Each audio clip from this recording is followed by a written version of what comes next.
प्रिय स्वजनों नमस्कार। ईश्वर ने पृथ्वी पर समस्त जीवों को जीवन यापन हेतु सभी प्रकार की सुविधाएं प्रदान की हैं। इस पृथ्वी पर मानव जीवन विवेक से परिपूर्ण है, अतः पृथ्वी पर ईश्वर द्वारा प्रदत्त सुख संसाधनों का उपयोग उसे पूरे विवेक के साथ करना चाहिए, जिससे पृथ्वी के संसाधनों का दुरुपयोग ना हो सके। इसी विषय को ध्यान में रखते हुए आज हम शंख सरिता के माध्यम से एक प्रेरक कथा प्रस्तुत कर रहे हैं।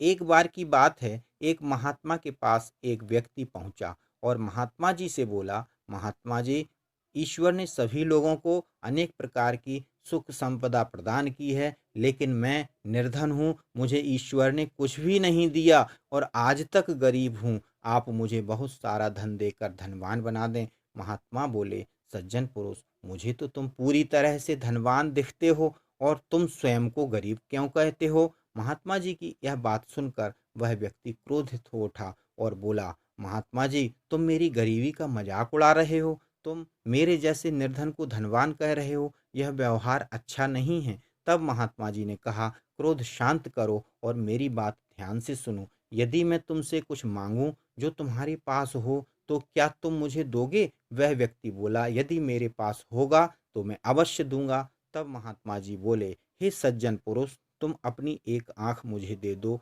मैं तुम्हें 10,000 रुपये दूंगा। वह व्यक्ति ऐसा करने के लिए तैयार नहीं हुआ। इसी प्रकार महात्मा ने शरीर के 10 अनमोल अंगों की मांग उस व्यक्ति से की और बदले में प्रत्येक अंग की 10,000 रुपये कीमत निर्धारित करते हुए 1,00,000 रुपये देने का वचन दिया।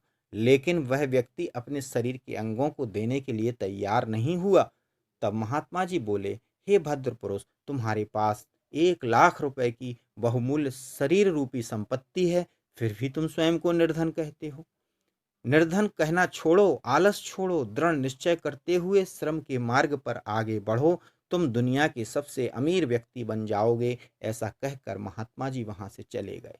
उस व्यक्ति की आत्मा जागी और वह धर्म के मार्ग पर आगे बढ़ा। कर्म करते हुए वह व्यक्ति आगे चलकर दुनिया का एक सबसे धनवान व्यक्ति बना।